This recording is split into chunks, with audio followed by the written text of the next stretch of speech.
কিন্তু লাস্ট 100 বছরে আমাদের এই অবস্থাটা হয়েছে। 14তে ঢুকেছে, ঢুকে আস্তে আস্তে রাষ্ট্রটাকে বড় করার চেষ্টা করেছে, দফায় দফায় সংঘাত হয়েছে। প্রথম দিকে মুসলমানরা শান্তিপূর্ণভাবে অ্যাক্টিভিটিস নিত, সভা হতো, সেমিনার হতো, সিম্পোজিয়াম হতো, মিছিল হতো। 1933 পর্যন্ত এভাবে চলেছে। তারপর 1933-এর পরে 33 থেকে 40-এর মধ্যে আল কাসসাম ব্রিগেড তৈরি করা হয়েছে। আল কাসসাম ব্রিগেড এর নেতৃত্ব দিয়েছিলেন ইজউদ্দিন কাসসাম। কি নাম? ইজউদ্দিন কাসসাম। তিনি এটাকে সশস্ত্র আন্দোলনের রূপ দিয়েছিলেন। তখন ওদের সাথে আমাদের সশস্ত্র জিহাদগুলো শুরু হয়েছে আবার নতুন করে। এটা অক্টোবর মাসে শুরু হয় নাই, 1914 সাল থেকে শুরু হয়েছে, যখন তারা এই জায়গা দখল করেছে। আমাকে বলেন তো ফিকহের ফতোয়া কি হবে? যখন তারা এই জায়গাটা দখল করবে ওই দিন থেকেই কি জিহাদ ফরজ হয়ে যায়নি ওখানে? হয় নাই? এবং ওই যে সুদীর্ঘ 100 বছরে যে মুসলমানরা করে আসছে, তাহলে এটা কি নতুন করে তারা লঞ্চ করলো না? 100 বছর থেকেই হচ্ছে। ইতিহাস না জানলে মানুষ মনে করবে যে অক্টোবর থেকে শুরু হলো, মনে হয় নো। ইজউদ্দিন কাসসাম এটা 1935 থেকে 40-এর মধ্যে ফর্ম করা হয়েছে। দীর্ঘদিন এভাবে চলতে আসে 48 সাল পর্যন্ত ব্রিটেনের সহযোগিতায় তারা ওই রাষ্ট্রের মধ্যে ঘাঁটি ঘেরে বসতে পারলো। কত সাল পর্যন্ত? 48। তারপরে ওয়ার্ল্ডের মধ্যে একটা পরিবর্তন আসে। ওই যে 45-এ যখন সেকেন্ড ওয়ার্ল্ড ওয়ার হয়, তখন রুলিং স্টেট চেঞ্জ হয়ে যায়, ব্রিটেনের জায়গায় চলে আসে আমেরিকা। এবং আমেরিকার হাত ধরে ওরা আরো শক্তিশালী হওয়া শুরু করে। ব্রিটেন ওদেরকে পেলে পোষে বড় করেছিল, আমেরিকা তাকে আরো বেশি তেল দেওয়া শুরু করলো। আস্তে আস্তে ওকে একদম ওই শিশু শাবক থেকে একদম দানবের রূপ দিল আমেরিকা। কথা বোঝার চেষ্টা করেন। ব্রিটেন ওকে শিশু শাবকের মতো মানে লালন পালন করেছে, আর ইউএসএ আসা রুলিং স্টেট হওয়ার পর ওকে দানবের আকৃতি দিয়েছে। সব ধরনের support, economic support, political support, geopolitical support, মিডিয়ার সাপোর্ট, প্রযুক্তির সাপোর্ট, পারমাণবিক ওয়েপন্স, এভরিথিং তারা প্রোভাইড করেছে। করে 48 থেকে নিয়ে এই যে এখন 23 পর্যন্ত দফায় দফায় 4টা বা 5টা বড় বড় যুদ্ধ হয়েছিল, 4টা 5টা ওয়ার হয়েছে আরব ইসরায়েল। এই কারেন্ট অ্যাফেয়ার্স গুলো পড়ে দেখেন, আপনারা পাবেন 4টা 5টা দফায় হয়েছে। কিন্তু কোনোটাতেই মুসলমানরা আর পেরে ওঠে নাই। লাস্ট এই 100 বছরে মুসলমান আর পেরে ওঠে নাই। 5টা 6টা রাষ্ট্র মিলে একা তার সাথে লড়তে পারে নাই। সে একা 5-6টা রাষ্ট্রের এগেনস্টে লড়েছে। আপনি কি মনে করছেন তাদেরকে? তারা ওই আগের ওই দুর্বল অবস্থায় নাই, তারা সবকিছু নিয়ন্ত্রণ নিয়ে নিয়েছে ওই জায়গা থেকে, এই দুটো রাষ্ট্রের হাত ধরে ধরে। প্রত্যেকটা ডিপার্টমেন্ট ওয়াইজ আমি মেনশন করলাম কোন কোন ডিপার্টমেন্টে। তারপরে আস্তে আস্তে যখন ইন্তেফাদা শুরু হলো 80 দশকের দিক থেকে, 83, 87, 94, এই করতে করতে 1993-তে অসলো শান্তি চুক্তি হয়েছিল। আপনারা পড়ে দেখেন। দ্বিজাতি, এর আগে আবার দ্বিজাতি নীতি হয়েছে, ইত্যাদি ইত্যাদি। দ্বিজাতি নীতি মুসলমানরা কখনো মানে নাই। কেন আমরা দুটো রাষ্ট্রনীতি মানবো? ওটা আমাদের জায়গায় আমাদের এক রাষ্ট্রনীতি থাকবে।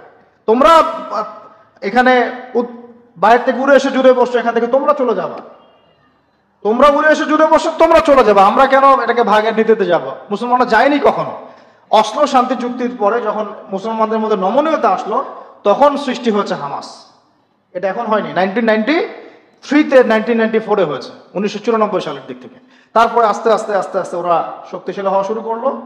এবং চতুর্দিক থেকে ইয়েমেনের সাপোর্ট, এদিকে ইরানের সাপোর্ট, কিছু কিছু ক্ষেত্রে আরব কান্ট্রিগুলোর সাপোর্ট, কাতার, কুয়েত, আবুধাবি, লেবানন, জর্ডান, এদের সাপোর্টে আস্তে আস্তে ওরা ওই জায়গাটুকুর মধ্যে তাদের কার্যক্রম পরিচালিত করতে থাকে।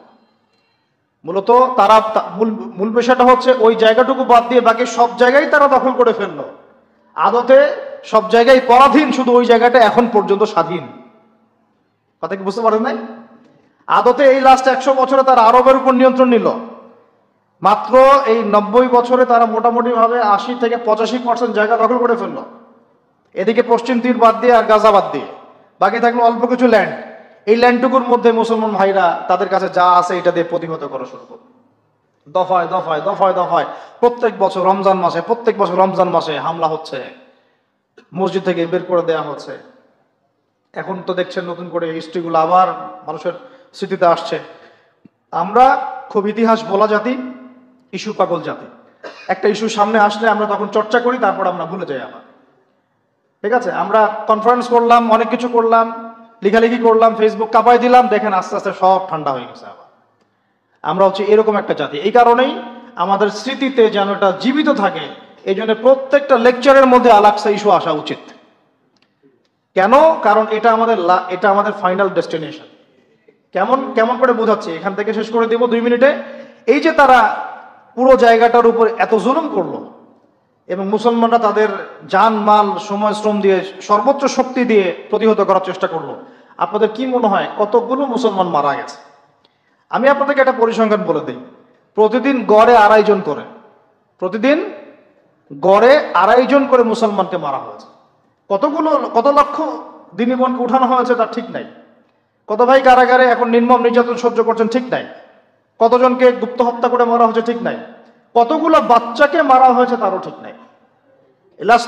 লাস্ট 1 মাসে যদি আপনি দেখেন 20,000 সামথিং, লাস্ট 1 মাসে 20,000 সামথিং, তাহলে আপনি হিসেব করে নেন যে লাস্ট 100 বছরে কত। এরপরেও এগুলো নিয়ে প্রশ্ন তুলছে কিছু মানুষ যে তারা ভুল করছে, তাদের প্রতিহত করা ঠিক হচ্ছে না, পাগলের কাজ করছে, কুকুরের মতো ঘেউ ঘেউ করছে, সহি হচ্ছে না, আকীদা ঠিক নাই, ওদের পদ্ধতি ঠিক নাই। আমি মানে এত বেশি ফেড আপ এই কথাগুলোতে যে এগুলো মুখে উচ্চারণ করতে আমার লজ্জা লাগে, এখন ঘৃণা লাগে, লজ্জা লাগে, বলতে ইচ্ছা করে না। মানুষ নির্লজ্জতার অসীম অতল তলে যাওয়ার পরে এই কথাগুলো বলতে পারে। এরকম সিচুয়েশনে মানুষ বলতে পারে যে ইহুদিরা মূর্তি পূজা করে না, ওরা উন্নতি করছে। হ্যাঁ, কে বলেছে হামাস ওখানে যুদ্ধ করছে? ওরা ইহুদিদেরই তৈরি করা, পাগলের কাজ করতেছে, কেন প্রতিহত করবে, কি আছে ঢাল তলোয়ার? ওরা কি মোতার যুদ্ধের হিস্ট্রি জানে না? যে 3,000 সৈন্য নিয়ে আমরা 2 লক্ষ সৈন্যকে প্রতিহত করেছি, তখন কুফু ইনসাফের কথা আসে নাই কেন? ওরা কি বদরের হিস্ট্রি জানে না? যে 313 জন নিয়ে আমরা 1,000 জনকে ডিফিট করেছি, তখন কি কুফু ইকুয়ালি ছিল? অস্ত্রশস্ত্র সেম ছিল? কখনোই মুসলমানরা অস্ত্রশস্ত্র সেম ছিল না। জাস্ট মোতার যুদ্ধের হিস্ট্রিটা পড়ে দেখেন কিভাবে তারা লড়ছেন। তো এখন এগুলো বললে অনেক কথা, মূল কথাটা হচ্ছে ওদের উপর যে পরিমাণ জুলুম নির্যাতন মুসলমানদের উপর হয়েছে, এতে তারা বাধ্য হয়েছে এই পথে যেতে। যখন দেয়ালে মানুষের পিঠ থেকে যায় তখন মানুষের এটা করতে মানুষ বাধ্য হয়। তারপরে ডে বাই ডে যখন চোখের সামনে বাচ্চার রক্ত, ভাইয়ের রক্ত, বোনের ইজ্জতের মানহানি তারা দেখবে, কোনো মুসলমান চুপ করে বসে থাকতে পারে না। একজন বোনের ইজ্জতের বদলে নবী সাল্লাল্লাহু আলাইহি ওয়াসাল্লাম কি করলেন? পুরো বনু কাইনুকাকে উৎখাত করলেন। একজন রাষ্ট্রদূতকে হত্যা করার অভিযোগে নবী সাল্লাল্লাহু আলাইহি ওয়াসাল্লাম 2 লক্ষ রোমান সৈন্যের এগেইনস্টে 3,000 সৈন্য পাঠিয়ে দিলেন।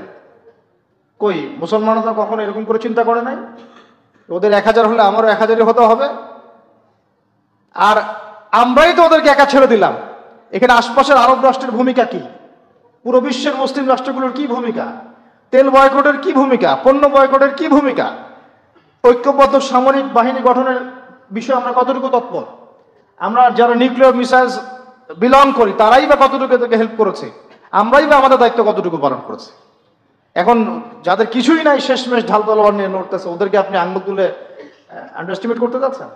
নির্লজ্জ হলে এটা করতে পারেন, যখন আপনার লজ্জা থাকবে না। একটা হাদিস আছে, ইদা লাম তাস্তাহি ফাসনা মা শিত, যখন তোমার লজ্জা বলতে কিছুই থাকবে না, যা ইচ্ছা তাই করতে পারো। এখন এই পর্যায়ে আসছেন আপনারা, আল্লাহ পাক আপনাদেরকে হেদায়েত দান করুন।